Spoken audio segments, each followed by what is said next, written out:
Pessoal, vamos falar sobre a situação na Ucrânia, o aumento da contraofensiva ucraniana e as confusões que estão acontecendo em Moscou, hein? Essas notícias foram sugeridas por Overdose de Átila, Ancap Motoboy e mais um monte de gente. Obrigado aí a todo mundo que sugeriu as notícias. Obrigado a você que está assistindo o nosso vídeo. Se você gosta do nosso conteúdo, por favor, deixe o seu like e se inscreva aqui no canal, né?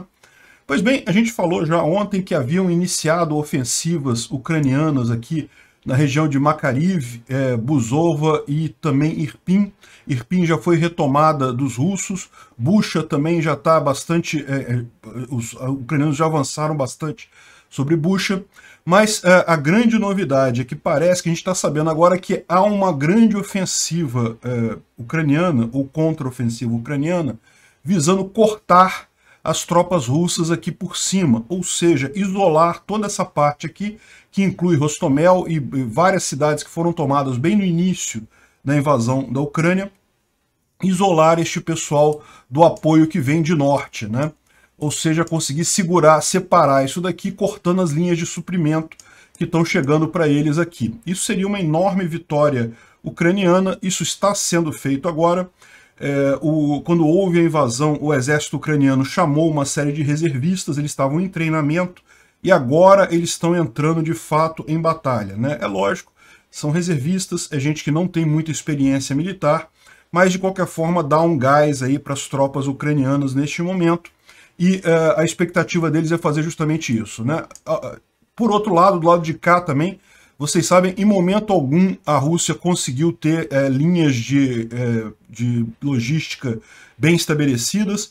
Ela consegue de vez em quando, mas está sempre sofrendo muita perda nessas linhas de logística aqui, de forma que ela não conseguiu ainda estabelecer uma presença consistente do lado de cá, né?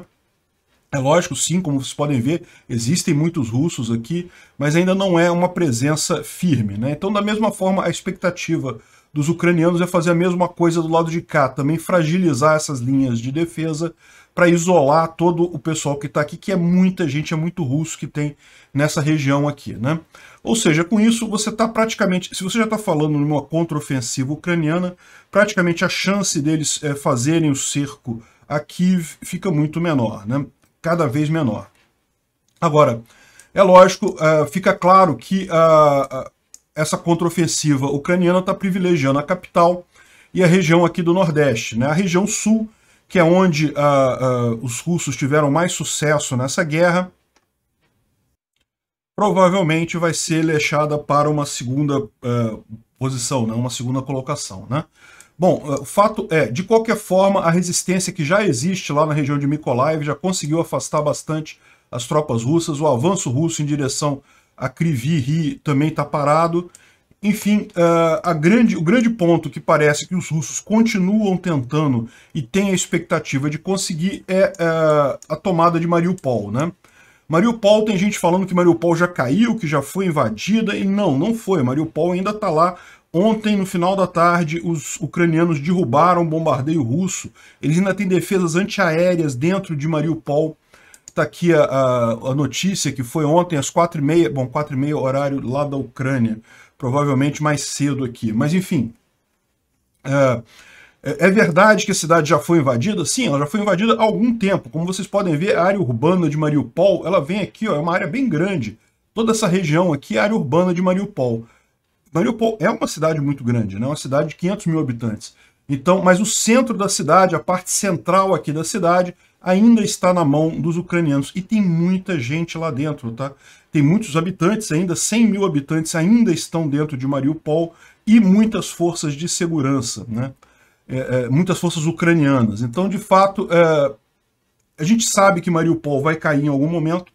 Não tem jeito, eles estão isolados, embora a Ucrânia esteja com força para repelir os russos aqui em vários locais, seria muito complicado para eles tentar chegar até Mariupol. Aqui a presença russa na região sul é muito grande, então, como eu já falei já em outros vídeos, é uma luta do tipo das Termópilas lá dos 300, que todo mundo vai lutar, sabe que vai lutar até a morte, porque não vai ter como ganhar essa guerra. Em algum momento Mariupol vai ser tomada pelos russos, a questão toda é, estão vendendo essa conquista muito cara. E tudo indica que nesse momento esse aqui é o único alvo que os russos ainda esperam conseguir. Por quê? Porque isso dá para eles uma saída, como eu falei, uma saída diplomática, que seria aceitar abrir mão do resto todo para manter o corredor entre Donetsk, entre as repúblicas aqui de Donbass e a Crimeia, né? Lógico, isso não é interessante para a Ucrânia, mas é uma coisa que pode ser chamada de uma vitória pela Rússia. Então, na situação que o Putin sabe que se ele sair dessa guerra como perdedor, ele cai. Né? Isso é notório na história russa, e mais do que isso, todo mundo vai ver. É um absurdo o custo que foi essa guerra para a Rússia, em troco de ganhar isso daqui, é uma merreca, mas é alguma coisa que ele pode tentar dizer, olha só, eu fui lá em Mariupol e destruí o batalhão Azov de Mariupol, eu não sei o que lá, fiz a desnazificação que eu queria fazer. Todo mundo sabe que é uma lorota esse troço de desnazificação. Se você tem dúvida, veja um vídeo que eu fiz lá no Visão Libertária sobre por que esse negócio é uma lorota completa. Mas, de qualquer forma, ele poderia chamar isso de uma vitória. Só que nem isso ele tem, porque até agora ele não conseguiu tomar Mariupol, né? Bom, outras coisas terríveis têm acontecido aqui em Kherson. Kherson, vocês sabem, é uma cidade que já foi tomada pelos russos, só que a população continua fazendo protestos todos os dias contra os russos, e parece que os russos agora estão começando a brigar contra a população, né? Por que isso? Porque, de fato, é aquela situação. Eles sabem que eles não conseguem... Se eles tirarem os tanques de lá, se eles tirarem os militares de lá, Kherson volta para a Ucrânia no dia seguinte.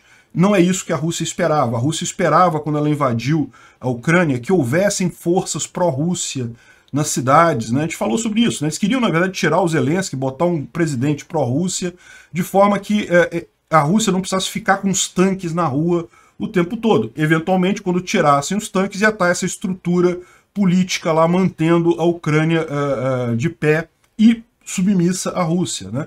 Mas nem em Kherson eles conseguem isso, nem em Kherson eles têm conseguido o apoio da população, então eles sabem que nessa situação, eles tirando o tanque de lá, no dia que acabou essa guerra, né? Vamos sair de Kherson, tirou os tanques, meu amigo, cai tudo. Se eles botarem um prefeito pró-Rússia lá, o prefeito cai, não tem chance nenhuma deles manterem o controle. Eles precisariam manter uma ocupação militar permanente, isso é extremamente caro. Isso é mais uma prova da falha da Rússia nessa invasão. A população de Kherson continua protestando e o fato disso está irritando os russos. Eles começaram a usar gás lacrimogênio e, segundo algumas informações vazadas do serviço secreto russo, existe um plano para fazer um grande ataque químico em Kherson, justamente para submeter a população. Repara, uma cidade que eles já estão tomados, os russos já tomaram a cidade, ainda assim eles sentem necessidade de atacar a população civil, justamente porque a população civil não quer os russos por lá, né?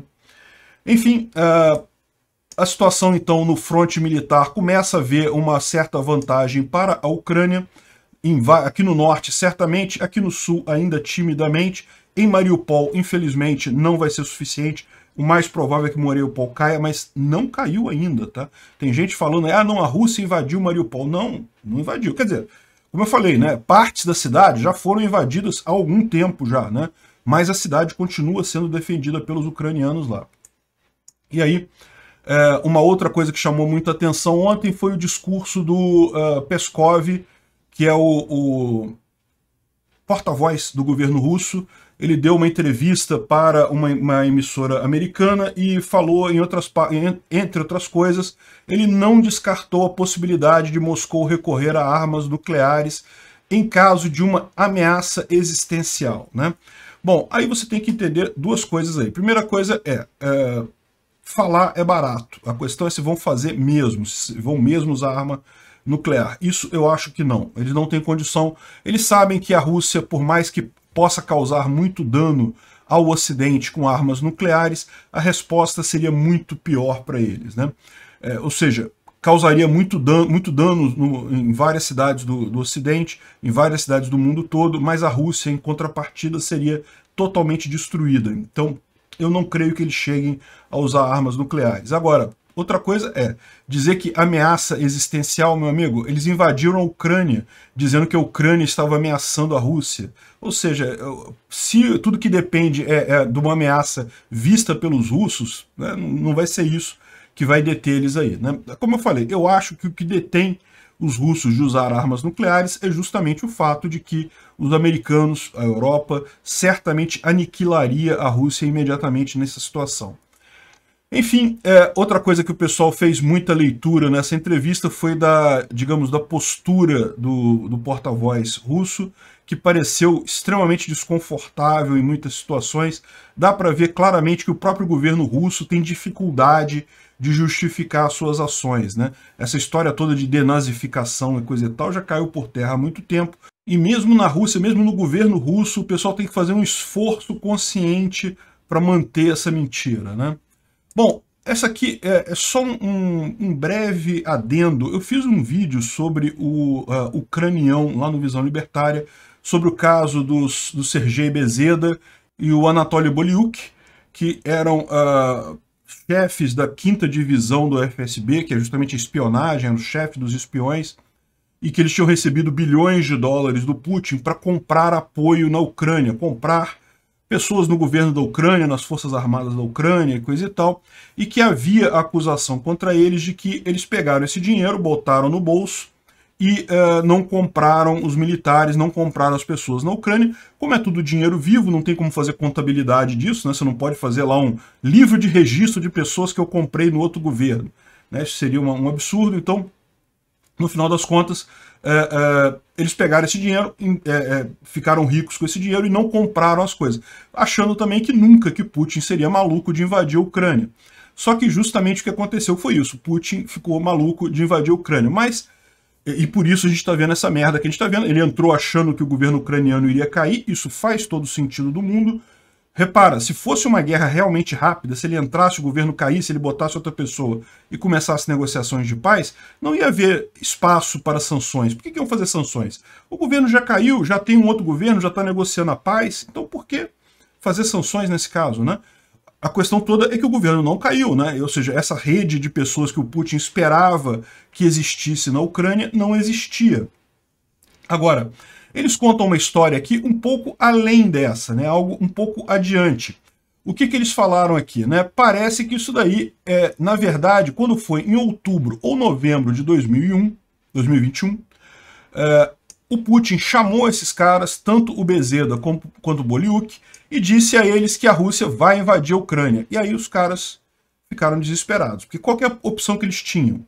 Virar para o Putin e falar, ó Putin, olha só, cara, o negócio assim, lembra aquele dinheiro que você deu pra gente comprar os caras lá? Meio que não rolou, bicho, meio que acabou gastando aqui, não tem gente lá. Eles, lógico, não poderiam falar isso para o Putin, né? Seriam considerados traidores. Então, o que eles poderiam fazer nessa situação? Eles já sabiam, então, que, o Putin iria invadir a Ucrânia, e 2, ia dar errado. Eles já sabiam disso em outubro, novembro de 2021. O que eles poderiam fazer, e essa é a parte que eu não cheguei a falar lá no vídeo meu sobre o ucranião, eles falaram com a CIA. Né? Esses espiões todos, eles têm contatos, eles têm janelas de negociação e coisa e tal, né? Por quê? O que eles imaginaram? Vamos vazar essa informação para a CIA vai falar que o Putin vai botar isso no ventilador, vai falar para todo mundo que o Putin vai invadir a Ucrânia, não sei o que lá, não sei o que lá. O Putin, sabendo que o seu plano foi frustrado, vai desistir, né? Que vazou o plano do Putin, vai desistir. E assim eles fizeram. Eles mandaram para a CIA não apenas a informação de que o Putin iria invadir a Ucrânia, como todo o planejamento do Putin para invadir a Ucrânia. Então, na verdade, e lógico, a CIA americana não apenas falou isso para o mundo, né? Vocês viram Biden falando que a Rússia vai invadir a Ucrânia, a Rússia vai invadir a Ucrânia. E aquele negócio. Só que ninguém no mundo levou a sério isso, porque era uma coisa tão idiota, uma coisa tão sem sentido a Rússia invadir a Ucrânia, que mesmo o pessoal falando, olha, vai invadir, ninguém acreditou. E esse foi o erro, esse foi o problema para o Bezeda e o Bolyuk.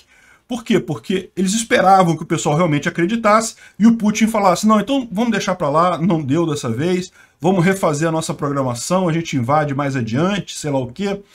vamos segurar, né? O Putin não foi nessa, entrou na roubada sem saber a roubada que ele estava entrando, né? E daí você explica também, por outro lado, como que a Ucrânia está se dando tão bem nessa guerra.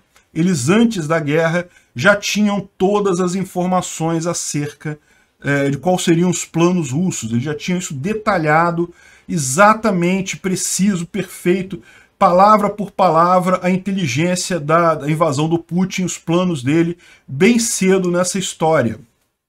Ou seja, os chefes da FSB vazaram essas informações para a CIA justamente porque queriam que o Putin fosse demovido disso, que ele não entrasse nessa.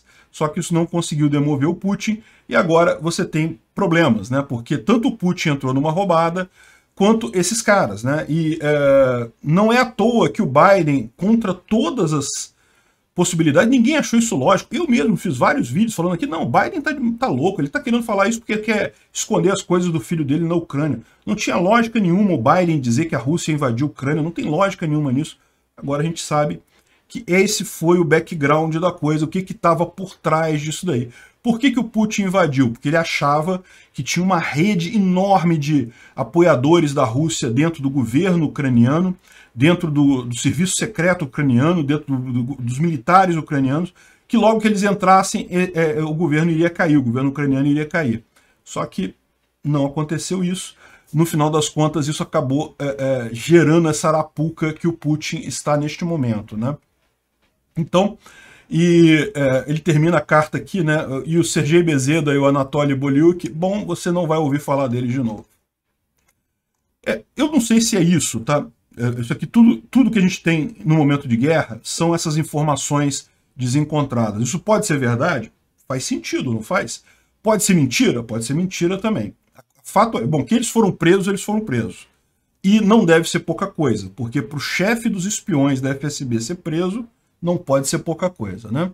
E não está parando por aí não, né? O Sergei Shoigu, que é o ministro da defesa russo, um cara muito controverso lá na Rússia, muitas acusações de corrupção e coisa e tal, está sumido há 12 dias. Isso, no momento que o seu país está em guerra, é algo que levanta suspeitas, né? Como a gente estava falando, está havendo uma briga muito grande aí entre o FSB e o governo Putin.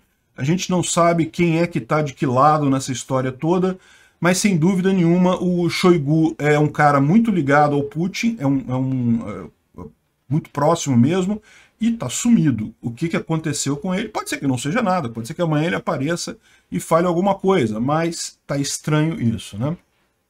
Bom, só para complementar aqui, lógico, continuam as sanções contra a Rússia, elas têm aumentado cada vez mais, mas existem algumas empresas notoriamente que não entraram nessas sanções, por exemplo, a Nestlé, né? A Nestlé está sendo muito criticada por conta disso, por ainda fornecer serviços à Rússia. Então, é aquele negócio, sanção é assim.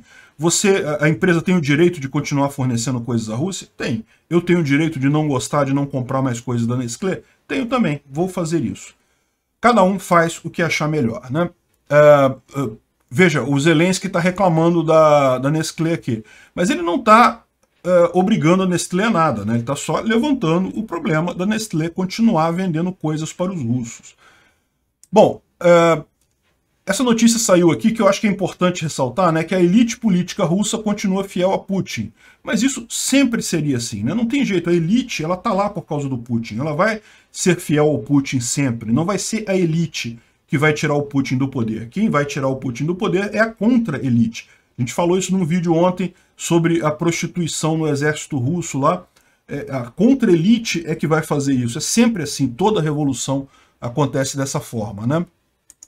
E um problema que o Putin está tendo cada vez maior é justamente com a China. A China está vendo esta guerra da Rússia com o resto do mundo com luzes terríveis, né? Isso está muito longe do que foi prometido ao Xi Jinping pelo Putin e está cada vez pior para a China essa história, né? O Putin está contando muito com a China como aliada, mas a verdade é que a China está se ferrando nessa história toda cada vez mais. E essa notícia aqui fala sobre a Belt and Road Initiative, né, que é a BRI, que é um programa da Rússia, um programa da China de ajudar países e colocar infraestrutura e coisa e tal. E dentre as várias partes desse programa, existe uma parte que é central, que envolve muito o Cazaquistão, inclusive, que é a ideia de ligar a Europa à China via ferrovia. Então, hoje em dia você tem vários obstáculos, tem desertos aqui, o próprio Cazaquistão, coisa e tal. Tem muitos projetos do BRI na própria China, no Cazaquistão, em outras repúblicas aqui, inclusive aqui na Europa, justamente com o objetivo de fazer o quê? De ligar a China à Europa via ferrovias. Só que qual que é o problema agora? Exatamente, se você parar para pensar aqui, olha só aonde que vai ter que passar necessariamente as ferrovias que vêm da China, Cazaquistão e coisa e tal. Vão ter que passar pela Rússia, pela Ucrânia, e com isso, toda essa alternativa aqui, com esse negócio que não tem fim agora, ninguém sabe onde vai acabar essa guerra, ninguém sabe quando vai acabar o isolamento russo do resto do mundo, essa fronteira aqui fica praticamente fechada toda para qualquer comércio daqui para cá, né? Ou seja, a BRI perdeu um dos seus principais objetivos no final das contas. É lógico, ela ainda tem a opção de passar por Irã, Turquia e chegar aqui. É a única outra opção que ela tem, é essa, não tem outra opção que não seja essa daqui, né? Só que aí é mais complicado, você tem aqui no Irã, você tem problemas ainda maiores, é um monte de montanha que você tem aqui em cima. Enfim, complicou muito mais a situação. A rota que eles planejavam aqui por cima era muito maior e está parada, não tem como saber, não tem como investir nisso se você não sabe qual vai ser o resultado dessa guerra, né? Então é isso daí, a Rússia está se enrolando militarmente, por quê? Porque entrou nessa guerra vendida, entrou nessa guerra já com o inimigo sabendo de todos os planos dela. Além disso, todos os problemas dos militares russos também. Como a gente já falou, as forças russas são muito superestimadas, na verdade elas têm muito menos capacidade do que o pessoal pensa, mas principalmente no âmbito político, a Rússia entrou numa roubada completa.